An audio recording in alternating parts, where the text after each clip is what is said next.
Peace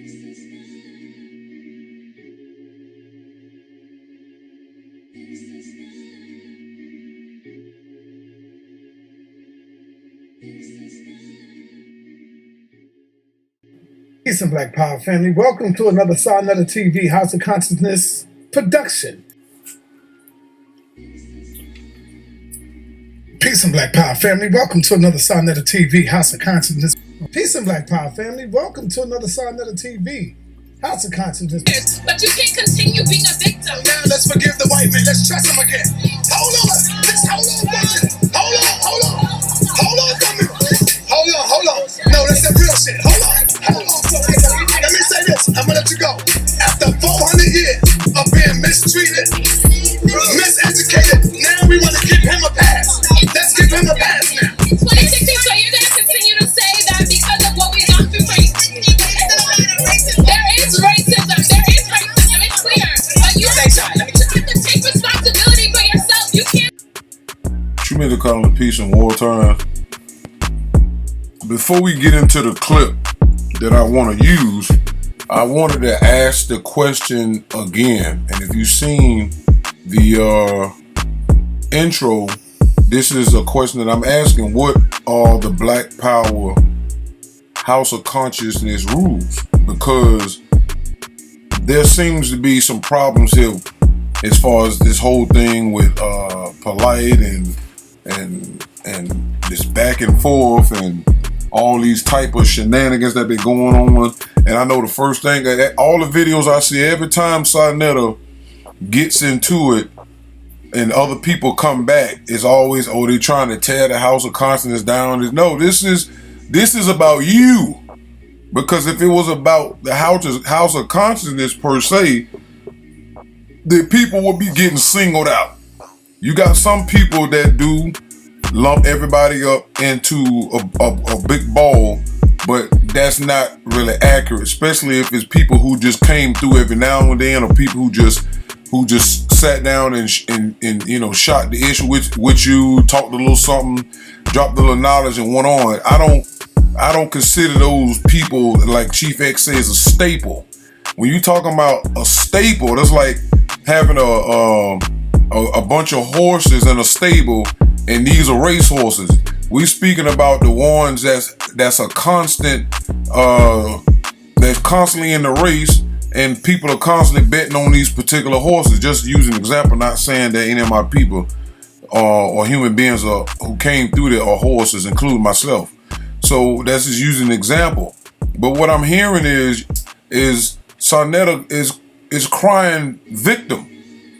And it don't make no sense. It's number one, it's unintelligent and hypocritical to cry, oh, I'm being attacked. But that's all you do. Even before before you got on YouTube, you was being a criminal. And I'm gonna keep repeating that. Everybody knows who pays attention that you got started bootlegging other elders' DVDs and VHS without their permission. So you started out as a criminal. So of course you getting locked up in with Polite, because he did the same thing.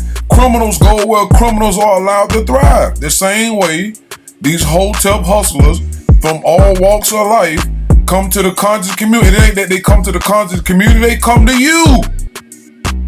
Y'all stop acting like going to the conscious community. Sarnetta's like going to New York. You just, soon as you cross the state line, welcome to New York. It's all types of cities and boroughs and streets to go to. No, they come directly to you. Why? Because they know that's the place they go to get their T.I. Grand Hustle on. Everybody knows that. Everybody knows Sarnetta started from the street, bootlegging, selling other people's stuff.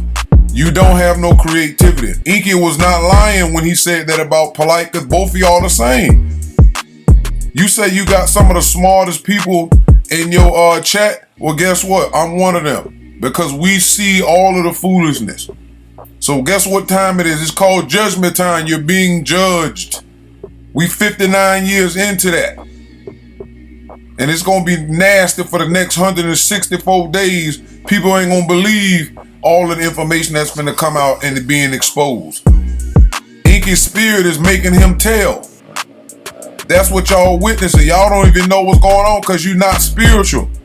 Meaning you don't have ethereal science that help you understand how spirit beings are programmers and controllers. But I'm not going to go into noon at this point. I'm going to demonstrate it though, but I'm not going to go into it. Now, in the beginning, I chose to use that because you always saying black power, and you always talking about the Caucasian. So based upon everything I've seen concerning you and your background, you pretty much have the ideology of the Nation of Islam. All right? You can't keep saying Khalid Muhammad, rest in power, because Khalid Muhammad was a outflow of that and whatever else he was studying. But to basically wrap you up, you basically have the ideology that the white man is the devil. That's what you say. All right? And you playing around as a Hebrew now, which I don't understand the intelligence in that. How can you be with a woman that's claiming Hebrew in her own right, even if she's not a part of any temple, no disrespect, and then you wearing Hebrew hats and this and that, and y'all attacking Hebrew? Do you realize just because they wearing different titles, they all following the Bible? That's no different than trying to say it's different. The Mormons, they all are tied by one thing, what? The Bible. I don't care what version that they're using. Same thing with Islam. It doesn't matter. They're all tied in one thing. The same thing with Nawapians. I don't care what name they go by. They all tied into who? One person, Dr. York. So all of these different names doesn't mean anything. Okay? Our science tells us that it doesn't matter how many names a person has, because if their mind hasn't changed, they still a Negro, no matter how many different names that they wear. So the thing is this: in order for us to understand certain things, we have to go back into origins, because you keep hollering black power, and I don't think you even know the history of black power. And I'm going a little deeper than I did before, because I'm sick of hearing this, because it makes no sense. And when you look into black power is not what y'all Negroes are saying. And when you do a search on the internet and just look up and throw in black power, you see all types of stuff. You see Angela Davis. You see a black fist over here with the American flag going down, because it's dealing with communism. In Russia, you got the black men at the 1960 Olympics throwing their fist up. Right? You got all these different examples of black power. You even got people throwing their fist up at Black Lives Matter. What does that mean? There's not a set definition for black power in these days and time. Or is it? Just look at this. Look at this. People got the afros. Y'all have no idea what black power is. The same way they run around the term Black Lives Matter and made it synonymous with black power. But let's go back to the source, because that's the only way we're going to be able to clear some things up, and I'll be able to help other people understand what it is that y'all doing. Because I'm telling you, y'all have nothing to do with the origin of black power. Y'all don't know what the hell y'all talking about, and you confused. So let's go to black power. Let's deal with black power. All right. Most people, hold on. Let me go back. This one, now you got to go to this. The Black Power movement, right? It said the Black Power movement was a social movement motivated by a desire for safety and self-sufficiency that was not available inside red-lined African-American neighborhoods. Black Power activists founded black-owned bookstores, food cooperatives, farms, media, printing presses, school clinics, ambulance service. The international impact of the movement includes the Black Power Revolution in Trinidad and Tobago. Now, if we look at just the things that they were doing, that's not happening over there in the House of Conscience. Because we don't see black-owned bookstores, because you have other people's books being sold out there on the street, right along with their DVDs and stuff. So, according to this, you're not following Black Power movement. Bootlegging your elders' DVDs, which is a form of disrespect. That's like taking money from your grandma or your grandpa or your great-great, because that's what you was doing. We brought this up many, many times that Ashra Kwesi got word of you selling his DVDs, and this man takes constant trips to taking black people from over here to Kemet and doing tours, earning his money. He said it take him years to put that stuff on DVDs that's 2 and 3 hours long, and you pirating this man's stuff and he ain't making a cent from it. And then when he asks you about it, you tell him, damn right, I'm selling your DVDs, and people wouldn't know you if it wasn't for me. That's how you justify robbing your own elders. So therefore it shows you have no morals for being a thief. And then you wonder why people is saying you and Polite are the same. Polite is a thief. You the king thief. You started off stealing. What are you talking about, thief? You even said Brother Big Man, who was selling his DVDs and VHSs up the street from you first for $20. You said, and I quote, I started selling my DVDs for $10. That's how you cut Brother Big Man out of and ran him out of business. You a thief. All right? And you cutthroat. And you wonder why those type of individuals floated towards you. Same thing that Dr. York said when in his Why Do We Choose Islam? He said the same thing. He said when he set up shop, all these crazy people start floating in. Why? Because you was crazy. Y'all teach that in the conscious community that you are what you attract. Y'all say that all the time. This is what you draw. You got a house full of Negroes of various degrees. And guess what? Everybody is going to see it in living color, and there's nothing you can do about it. Now let's keep going. So we know you ain't doing that. Same thing, you're talking about schools, clinics, ambulance service. Y'all ain't doing that. It took Umar 1,000 years to get to school. With all that money, you know how many little schools he could have set up? Ego. He wanted to go big. Ego. Right? Printing presses. Y'all don't have that. The only one who said he was printing his books in the beginning, according to Inca, was Polite. But nothing happened. What happened with this printing presses? Where the farms at? Where's the media? You think what you doing is media? You not educated, you self-taught. And even the Caucasian don't do all that in his media. Not all of it, but just from what we see, if you want to name some big media platforms, even small ones, nobody gets on there and cusses their own race out and then apologizes and keep going. You don't see that. That's why I keep saying there's no standards. I'm asking again for a friend. What are the rules to the Black Power House of Consciousness? All right, by the late 1960s, Black Power came to represent the demand for more immediate violent action to counter American white supremacy. All right, that's Black Lives Matter now. And guess what? It ain't just black people, it's more non-blacks doing that now. So that means the Black Power movement been took over by Black Lives Matter, who's ran by a bunch of lesbians who are what? Black. Who says that the black man has no position in there. Only women and children and transgender. And the homosexuals there. So the Black Power movement is actually BLM. What are you talking about? Black power don't exist in what y'all talk in the way that you thinking about it. And based off of this, you don't do this. You do a little bit of white power and black power and stop being killed by the police. But guess what? You don't do that enough because there's no money in that. Because the people that's sucking all that money is all of the people we already seen out there. Black Lives Matter and all these different groups that done came up, and Trayvon Martin and them dirty lawyers that been getting paid off of that boy death. All them people is already out there. You ain't finna go in that lane. You can't hang with that. Because what his name is, George Soros and them is backing them.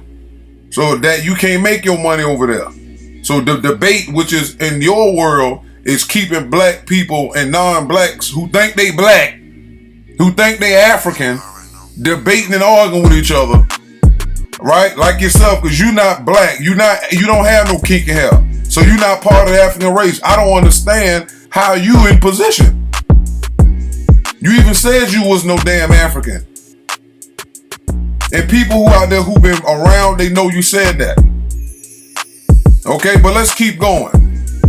Because we need to understand what are the rules, because it seems that you following something else. By the late 1960s, Black Power came to represent the demand for more immediate violent action to counter American white supremacy. Most of these ideas were influenced by Malcolm X's criticism of Martin Luther King Jr.'s peaceful protest methods. The 1965 assassination of Malcolm X, coupled with the urban riots of 1964 and 65, ignited the movement. That's right. Y'all don't understand. Y'all talk about counterintelligence. Y'all don't know about these other groups that was sitting around like the what is that name of that group overseas? The hold on, I gotta think of the people that ran the Tavistock Institute, all part of the 300 committee. If you look into the 300 committee and how it's broken down, you will see exactly what I'm talking about. Let me do that real quick while we're here, just so y'all can get an idea. So look at the 300 committee.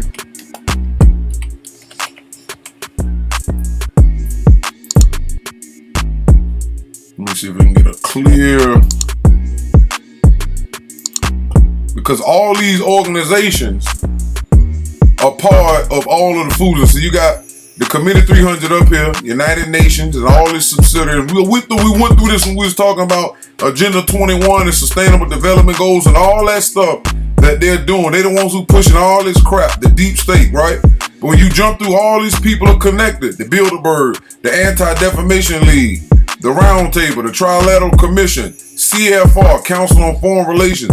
All these people is a part of the Rhodes Scholars Oxford, the Aspen Institute for Humanistic Studies, stuff like this. These people study human beings, and they go and they create these organizations because they call them what? Social experiments. All that stuff that happened with Malcolm X was exactly that. They created that in order to spark a movement to make y'all end up doing the dumb stuff you're doing now. All the way down to the Tavistock Institute, 1921. And if you go into look, MIT, how many people done heard about MIT? How many people say, I went to school at MIT, I got trained at MIT. All these people, the Tavistock, all this stuff come from up here, the 300 committee who works for the so-called deep state, aka the Illuminati, all this stuff, the M16, England Intelligence, all this stuff right here. The Club of Rome that was in the 60s that had, look at that, the Club of Rome came up with a social for what? Human psychology. You see this? All this is when they did this whole thing with global warming, it came from the Club of Rome. Go look it up. This is the ones who came up with this whole thing, and we gotta go green and sustainable development goals, and it's 18 goals, and we gotta all this stuff that y'all not paying attention to. The Green New Deal. Biden is trying his best not to talk about that. But the Green New Deal is part of what Fauci and all of the Bushes and Clinton, all of them people part of, even Obama. But I just want y'all to understand that the Tavistock Institute, right? And the Tavistock Institute is where they coined the term because they created it, right? They call it when a person gets kidnapped by when a person get kidnapped and then they end up having feelings toward the kidnapper and then start to turn on to their side. They call that Stockholm Syndrome. Tavistock Institute created, they got a spot over there called Stockholm. So they the ones who created it. So when y'all Negroes is running around here like we seen Sarnetta arguing with this woman, talking about what we've been through and the other female and all these people claiming that, I got white friends and this and that, that's part of the Stockholm Syndrome. Because we've been under this oppressor and being terrorized, but it's other unseen forces. It's not just physical white people. It's other races involved as well as spirits who are primarily the culprit. All right? But But I just wanted to let you look at it this way if you want to understand that. All right, so let's go back to this. All right, say, new organizations that supported Black Power philosophies range from the adoption of socialism by certain sects of the movement to Black nationalism, including the Black Panther Party, grew to prominence. Now, when you start talking about Black nationalism, now you're going into a group that's talking about what Marcus Garvey was talking about. All right? But that's not the part we're going to look at. The part we're going to look at is this one. Socialism. Because the Black Panther Party, most of the leaders were socialists. So it says socialism is a political, social, and economic philosophy encompassing a range of economic and social systems characterized by social ownership of the means of production and democratic control, such as worker self-management of enterprise. It includes the political theories and movement. Now, so let's go into socialism. Right? When you look at it, let's go down to who started socialism. Look at this. The socialist political movement includes a set of political philosophies that originated in the revolutionary movements of the mid to late 18th century and out of concern for the social problems that were associated with capitalism. By the late 19th century, after the work of Karl Marx and his collaborator Frederick Engels, socialism had come to signify opposition to capitalism. So now, when you go into the Black Panther Party, they said they was against capitalism. They were tired of being treated like a worker. Well, if you understand what Karl Marx is, who he is, and Marxism, you understand what I'm finna show you. Now, y'all keep hollering Black Power, right? That's what I keep hearing Sarnetta say. Peace and Black Power, right? And everybody that calls in or been there, I ain't heard them straighten this trash out yet. So let's get down to the nitty gritty. Because Sarnetta say he hate the white man, right? And there's millions of videos he done made doing that. But look at Karl Marx. This Karl Marx, a Caucasian. You sound like an idiot. He the one that started socialism.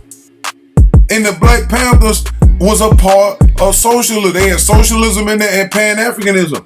But Pan-Africanism was talking about, Garvey told them, go back to Africa. So now y'all mixing Pan-Africanism and socialism with each other, and they don't mix. Because the only way you can have equality as noon states, right, or the noun states, is everybody must be in their own land, minding their own business. You only can be equal with somebody in your own race, unless they was born with some type of mental incapacity or stuff like that. We're not talking about skills, but just as a human being, only you can be equal to your race. That's it. We've seen the examples. No matter how you do it and cut it, all of us are not equal, and that's a lie. Just like the planet Earth is not equal. I can go anywhere on the planet and find something different that's not the same in another part of the planet. The planets themselves is not equal in size. The suns in existence don't have the same heat. They're not the same size. That some are bigger, some are smaller, some are hotter. Human beings are not the same. You got fingerprints that's different on every human being. So there's no such thing as equality. All right? Karl Marx was a Caucasian who came up with it. Now let's look at what he says. He was a German philosopher, economist, historian, sociologist, political theorist, journalist, socialist, revolutionary. I don't see y'all doing none of that except maybe the last one. Y'all verbal revolutionaries.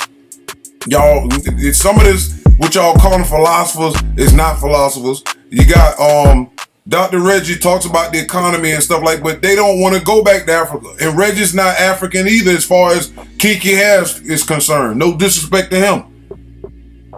You got historians over there, right? Socialists, like I said, if you talking about political, it's nowhere near, nobody is over there as a socialist when it comes to studying social structures in the way that the Tavistock Institute set it up to create all these different groups of hate with each other. Political theorists, none of that. Journalists, that's not what you are. You claim to be, but you're not. And you got socialist revolutionary. Born in Trier, Germany, Marx studied law and philosophy at university. He married Jenny von Westphalen. And this is a drawing. In 1843, due to his political publication, Marx became stateless and lived in exile with his wife and children in London for decades. Because people weren't trying to hear that. The same thing with you. I don't understand why you have your name over Africa. You need to put America behind your name. All right? Call yourself South American. You not African. And you don't want to go back to Africa. You from the Dominican bloodline. You need to even put the Dominican Republic, but it's not going to do that. Sa Neter is not trying to leave America. I don't know why y'all is so ignorant when it comes to that. Same thing with Polite. His Africa was Hollywood and touching little girls. At least on 3 accounts that we now know of. All right? Now let's go. Marx's critical theories about society, economics, politics, collective understood as Marxism. Okay? Hold that human society developed through class conflict. This is what you do. You create and perpetuate class conflict. You're doing it now in the form of religion versus non-religion. So, to an extent, by what it means, you definitely are Marxist. All right? It says this manifests itself in the conflict between what? The ruling classes known as bourgeoisie, or what's it? Bourgeoisie, that controls the means of production, and working classes known as the proletariat. All right, so basically it means it's a sociologically defined social class equivalent to the middle or upper middle classes. They are distinguished from and traditionally contrasted with the proletariat by the relative influence in their culture and financial capital. They are sometimes divided into a petty, and it goes on to something else. Then this is the social class of wage earners, those members of a society whose only possess of significant economic value is the labor power. A member of such a class, they call as a proletarian. Marxist philosophy considers the proletarian, let me go into this one. A member of such a class is a proletarian. Marxist philosophy considers the proletariat to be exploited under capitalism, forced to accept meager wages in return for operating the means of production, which belongs to the class of business owners, the bourgeoisie. Marx argued that this oppression gives the proletariat common economic and political interests that transcend national boundaries, impelling them to unite and take over power from the capitalist class and eventually create a communist society free from class distinctions. Again, look what it says before we go into that. So this is what Polite and all of y'all are doing. Y'all trying to get money because you tired of being what he consider a proletarian or the lower class.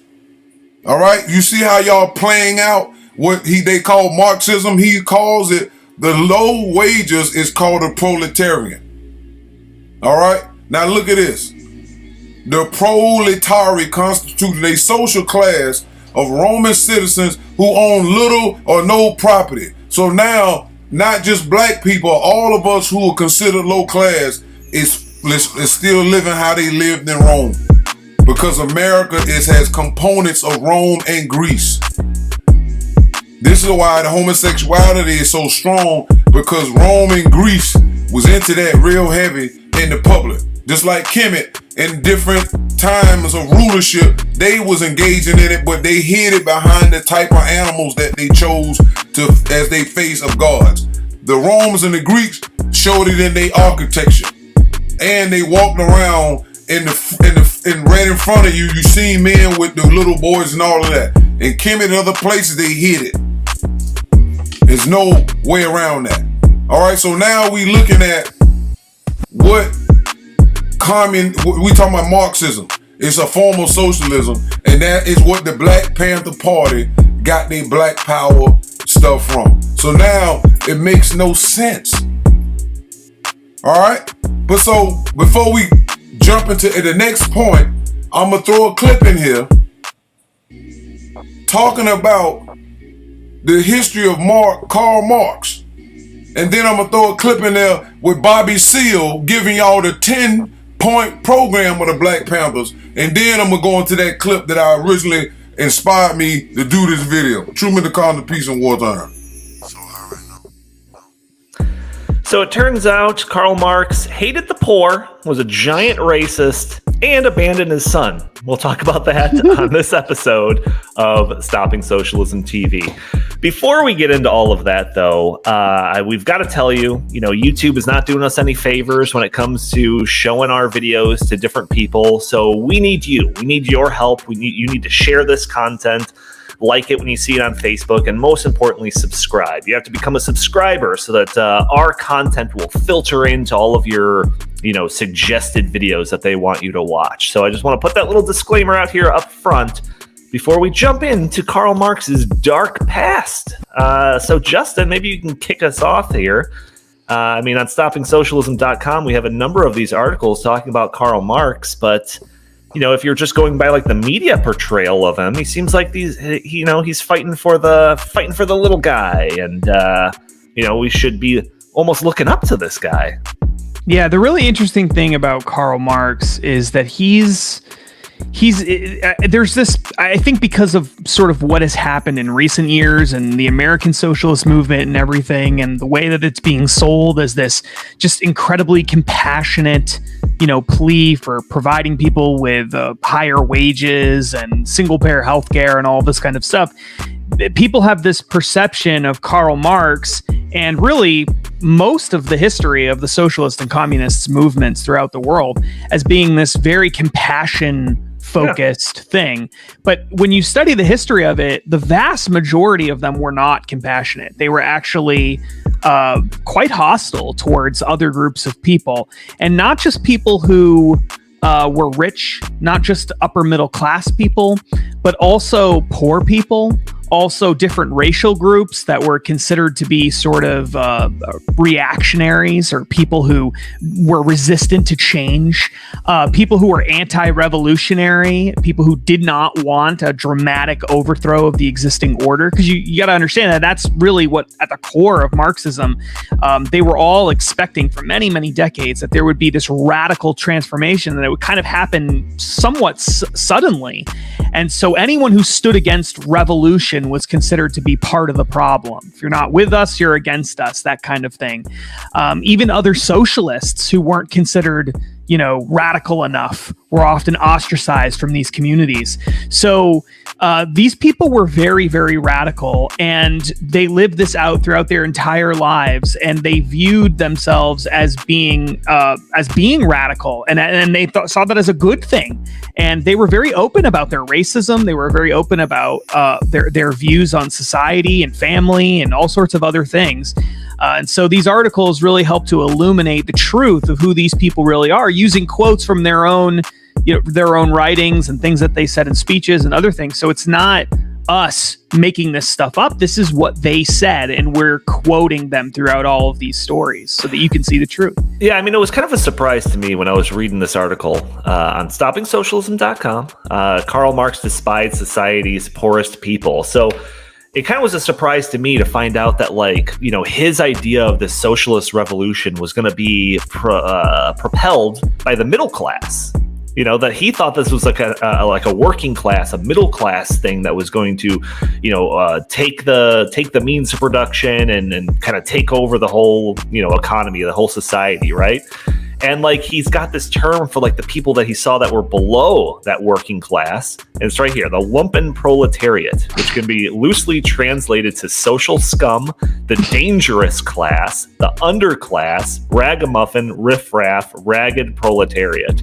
Where he saw that these people he couldn't trust, and that they would just go to whatever side is offering the most stuff, which he thought that the richer class would be able to offer them the most stuff. So he despised them, and some of these quotes about it are kind of ridiculous. Yeah, kind of ridiculous, but it kind of flies in the face of just kind of the media portrayal that we're supposed to buy into. And I think one of the jokes that we made a little while back is he would have hated everybody in the Chop Zone, you know, like Chaz Chop, whatever it's called. Yeah. He'd have hated all those people. They're lumpen proletariat. He hates them. Yeah, it's true. And I think really when you understand what the main complaint of Marxism is, the actual Marxism, it kind of makes sense, because really what Marx was so unhappy with was this idea that you have all these people toiling away all day long in factories. I mean, that was the world that he lived in. They're toiling in factories all day long under horrible working conditions. And then at the end of the day, this big fat cat capitalist that owns the factory gets all the money, and these workers get scraps, right? Like, that was his primary complaint. Well, the people who are just like living off of the welfare state don't fit into any of this. Mm-hmm. So it's not like he was saying, hey, we need to take from the rich to give to people who choose not to work.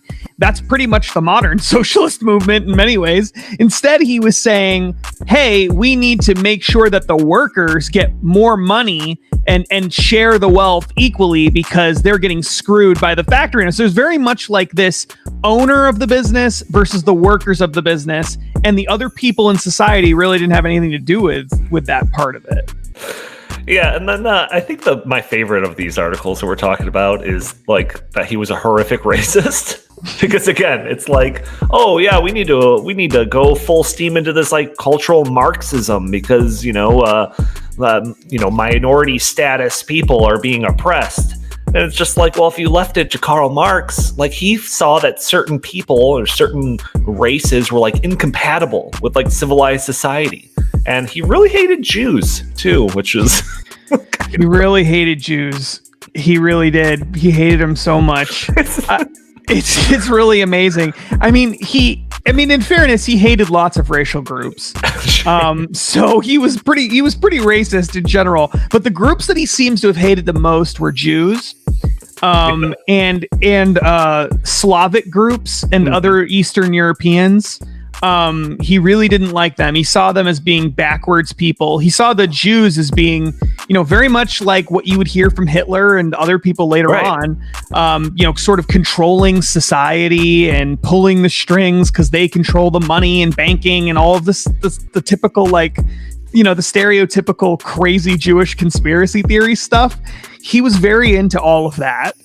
And he really didn't like the Slavs because he saw them as being backwards people who were resistant to change.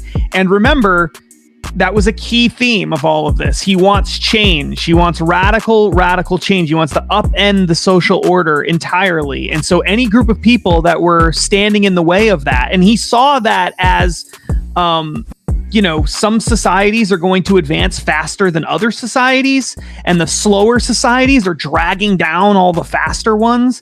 And that's limiting the ability for the world to move towards this revolution. And the only way for us to get beyond that is to basically, crush these inferior groups of people. I mean, again, like it's amazing to me that in a world or in a country where it's like anyone who ever said anything racist, let's say even 150 years ago, like we're gonna cancel them because they're just the worst people that's ever lived. But the entire left-wing ideology, the father of all modern socialist movements, the father of it, the face of it, was a horrible racist in every sense of the word.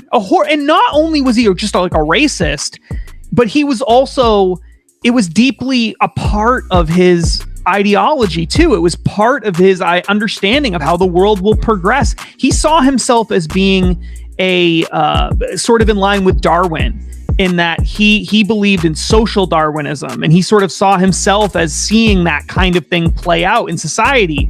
And Darwin was a horrible racist too. And it was a very common thing back then. It was this belief that the people who are struggling in the world are struggling in large part because they are inferior in some way. And it's either genetics or it's culture or it's something. And that was a very common belief. And Marx was right in line with all of that. And so how can anybody call themselves a Marxist when that was part of the Marxist ideology?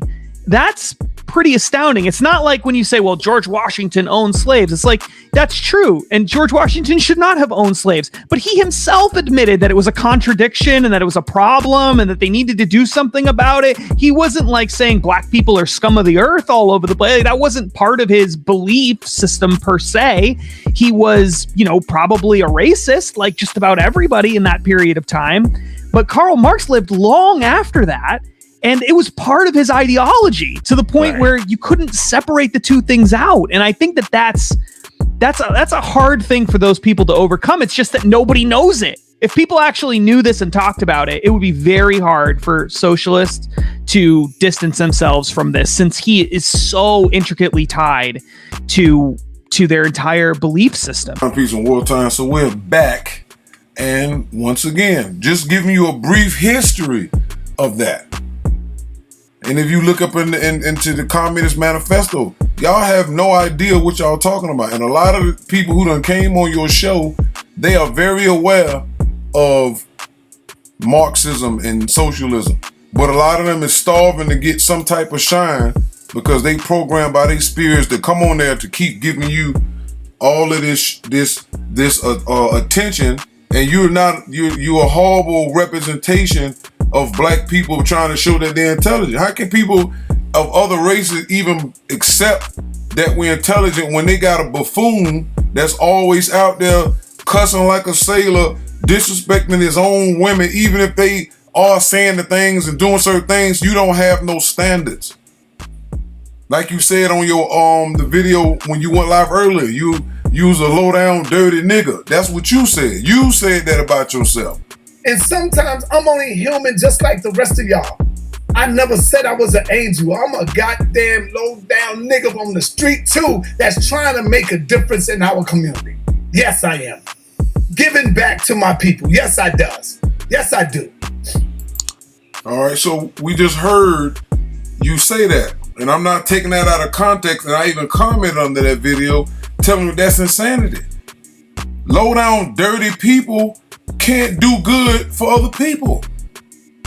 This is what we talking about by spirits when they do speak in reverse and when they're telling you the truth. You can't do it.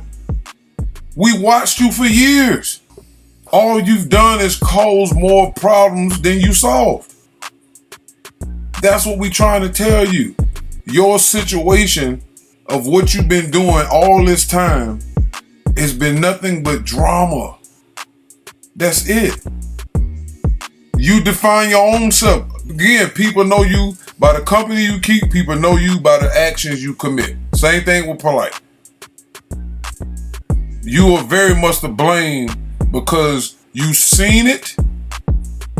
We complained to you about it. And you didn't move on it until after you had enough of you lost money.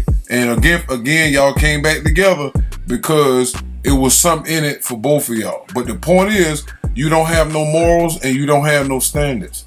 That stuff only kicks in when you see it's something in it for you. And you make all Aries look bad. Just to let you know, you make all Aries in this particular line of work look bad. Because of the ego that y'all have, the arrogancy of Aries is insane. Especially when you getting all this attention. All right? So we already just looked into that.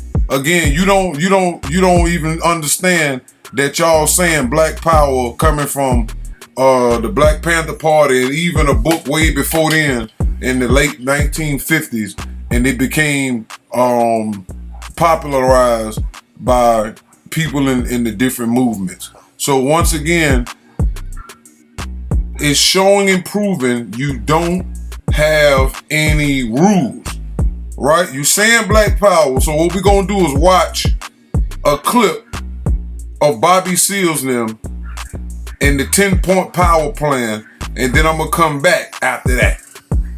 Truman the Calm, Peace and Wartime. I got to explain to you also your soul, your needs, your political desires and needs, because that is Huey's soul. When we first organized the Black Panther Party for self-defense, He would say, Bobby, he says, we're going to draw up a basic platform, just basic, that black people can read.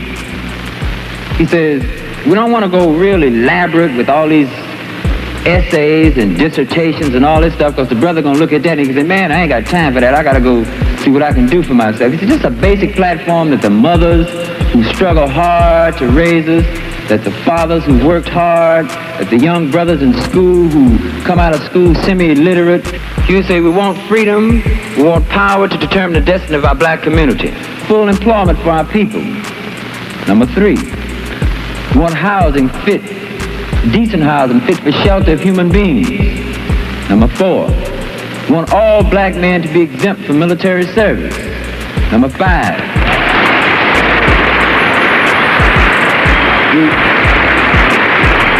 we want decent education for our black people in our community that teaches us the true nature of this decadent racist society, and to teach black people and our young black brothers and sisters their place in the society, because if they don't know their place in society and in the world, they can't relate to anything else. Number 6, we want an end to the robbery by the white racist businessmen of black people and black people in their communities. Number 7, we want an immediate end to police brutality and murder of black people. Number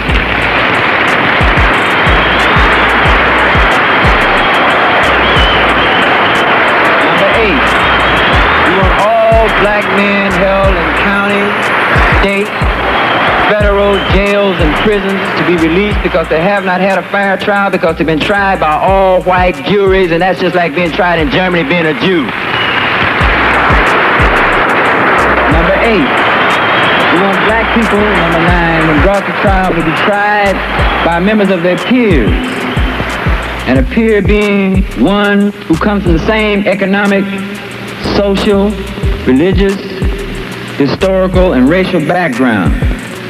If the United States government and the courts and the local courts did this, they would have to choose black people from the black community to sit up on the jury. They'd have to choose some of the mothers who've been working 20 years in Miss Ann's kitchen scrubbing floors like my mother done done. They have to choose some of them hard-working fathers. They have to choose some of those brothers who stand on the block out there wondering where they're going to get a gig. They're going to have to choose these black people.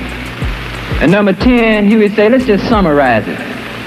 We want housing, we want clothing, we want education, we want justice, and we want peace. This is the basic platform.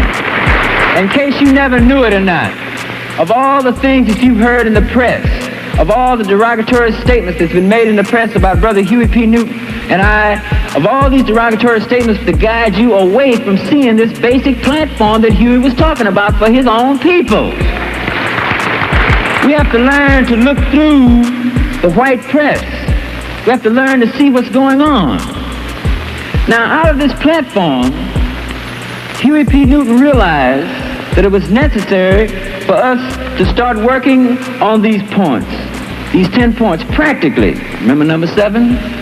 We want an immediate end to police brutality and murder of black people. This is very, very important. And here, whether you know it or not, is where you start dealing with the black revolution. When Huey says every black man put a shotgun in your home, and once we let the man know, say, look, we armed from block to block, and we're going to patrol you from our windows. And we're not going to have you brutalizing none of our people in the streets. Do you realize what kind of power black people have then? Because you begin to neutralize that police force, because them cops going to start riding shaky and scared. In fact, we're in a position then to demand that they withdraw from our community because they occupy our community just like a foreign troop occupies territory. Very important to understand. We hate cops beating black people over their heads and murdering them. That's what we hate.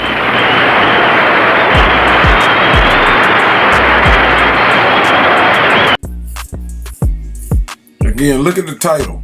Marxist History, USA Black Panther Party. All right, so again, if you go look into the Communist Manifesto, you will be very, very surprised.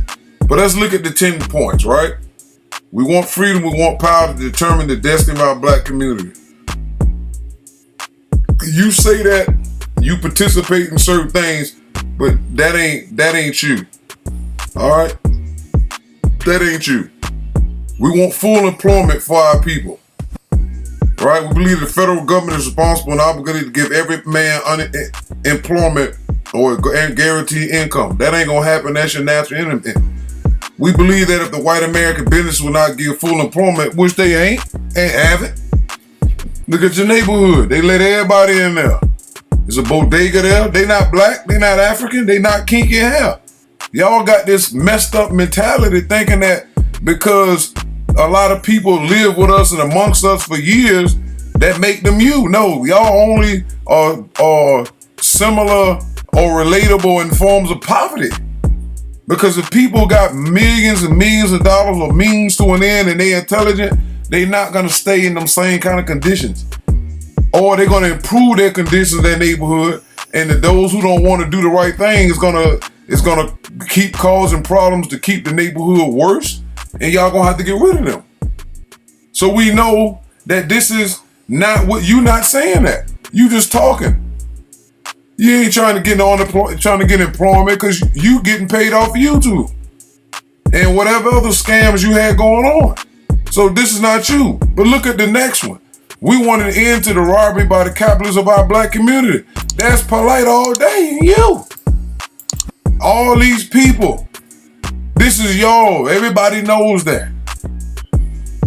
People want the robbery to have something telling you. You don't stand for what they consider black power. You don't stand for that. Polite is the biggest, most successful monster you ever created. And you always get upset. And you just said the other night that you the father, the other day, I think today, you the father of all of them. Here you are. Take your credit. We already know that.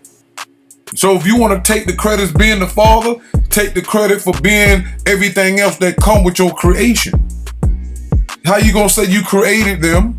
I made you, and then when something come up about them doing something that people consider destructive and immoral and disgusting, you don't want to take credit for that. You don't want to take credit for opening up the doors for people to get themselves robbed, and now we can add rape to the category. All of this was you. Your face was there. Sarnetta. You knew this dude was scamming. Again, I'm asking you because it says here to stop in the robbery by capitalists. Polite is a capitalist, and so are you. But Polite is more different. He's more similar to Karl Marx because according to the Caucasian, the clip, Karl Marx hated poor people. He thought the middle class could do something. Polite is on screen telling you he hated poor people. Now I'm saying, yeah, we animals in that motherfucker. They got us in projects, in small spaces, lacking in resources, low income. We gonna bang on each other. We gonna sell drugs. We gonna prostitute. It's not something to be fucking proud of. We should condemn that shit and wake people up to the fact you shouldn't have to know it's garbage day just because the trucks have to come outside. I don't want to fucking seeing bars on my motherfucking window. It's not healthy. You niggas is living in this shit and you done got so used to it. I sound like I'm speaking a fucking foreign language. I don't like it. It drives me fucking nuts to live like that. I don't want my children subject to that bullshit. There was a juvenile detention facility created just 7 blocks from where I lived in Brownsville, and I wound up being in that motherfucker. I can't stand that fucking neighborhood, and I can't stand neighborhoods like it, and the motherfuckers in there that perpetuate the energy for niggas to get stuck in it. Fuck that shit. Fuck the ghetto. Fuck the hood, and fuck the animals that live in that motherfucker. And if you feel like I'm talking to all black people, fuck you too. Because I know bad like it. So once again, if you listen to what Polite was ranting about, these are the same attitudes that Karl Marx had, and anybody who was born in the have-nots. So what did he do? He switched over to being a capitalist himself because he was the victim of it. he switched over to being bougie. And he said, damn the ghetto. He said, damn the black people in it and the animals and all of that. Like I said, he was tired of being, what's that word? He got tired of being a proletariat, and he wanted to become a bourgeoisie. I'ma just say bougie. That's what he wanted to do. So he displayed those characteristics of somebody that hated being poor, and he made that known. And to the point, he got to a point where he was looking down on Sarnetta. So based off this little bit of stuff we've been paying attention to, you not following the 10-point program, player. That's a fact. We want decent housing, none of this stuff. Because even Polite was saying black power. Peace, everybody. First thing I want you to do is give me that black power. Say it like you mean it. And anytime you hear me tell the truth about this weak and wicked white man, I want to hear black power. Have you ever walked outside and was on the same block as a white man or a white woman? It was just you and them. And you felt as though there's this thought that you might do them some harm, or that you might rob them, or you might steal from them. Have you ever felt uncomfortable when by yourself in the presence of a white person? Have you ever felt that they were thinking that you might do something to them? Have you ever felt that? Well, I'm gonna tell you. So once again, we see that this is just an outflow of what some people may call Marxism, but it's just the rich versus the poor. But again, I'm just showing you, based upon evidence, experience, and reason and origins, Sarnetta, you do not represent black power from what the Panthers was talking about, the Pan-African side, and it's a mixture of things with the socialism part of the Black Panthers. But either way, y'all are doing nothing than what they were doing, because we get further and further in the future, we just lost more and more and more. So when you go through this, you can tell that this is not true. You say you want end of police brutality and all of that. We want freedom for all black men. That makes no sense. Having the federal, state, county, and city prison and jail, that makes no sense. All of them? What about those who are guilty of stuff? Makes no sense. But just wanted to say all of that. Now let's jump to this clip, because this clip is so important that I wanted to I said, let me record it, because I couldn't believe I heard what I heard. Just hold on for a second. All right. Yeah, family. So as of today, man, y'all gonna still say what y'all want to say, but I'm moving forward.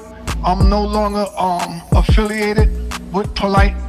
I'm no longer fucking with Polite. He can't come here and share anything here. He's on his own. I'm not banging on him, but he's gonna do what he gotta do. I'm not here to bang on him. I'm not gonna make no videos about him. That's up. I leave that shit up to y'all. I'm just moving my shit away from him as of today and all of that. Peace and Black Power, family. What's your name? Where you calling from? Real G's TV. What's going on, Real G's? What's going on, Real G's? Hey man, don't worry about the hanky situation. I already took care of it. Okay? Don't even worry about that. I sent you the video. We already took care of that. We also got Brother Simon too. We got to take care of everybody. If we taking hits, everybody gonna take a hit. If we taking hits, everybody gonna take a hit. Yeah, I ain't worrying about all that. Thank you, bro. Okay, Real G's. I appreciate you, brother.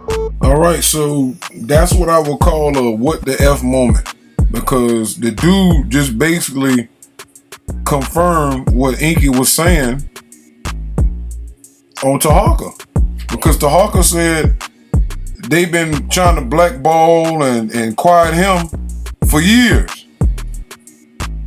Right, and this is why them niggas been trying to blackmail me to silence for years, but that's a whole nother story. You know? What's going on, Real G's? What's going on, Real G's? Hey man, don't worry about the hanky situation. I already took care of it. What's going on, Real G's? What's going on, Real G's? Hey man, don't worry about the hanky situation. Already took care of it. If we taking hits, everybody gonna take a hit. Whole lot going on that's gonna come out because it's time for it to come out. It's time for it to come out. It's gonna be over, and there's nothing nobody can do but sit back with your popcorn, because the only thing it's doing now is confirming what we already knew. The dominoes started falling a long time ago, and it just took a while for us just to start hearing and then seeing them. And now the dominoes is passing by. Now we get a chance to see what direction that they're going in. And so, from what we just heard, that guy basically called up and just told Sarnetta in a way that they threatened. To me, I took that as a threat by him saying we took care of this and that, and King Simon, and then he says if we take a hit, everybody gonna take a hit.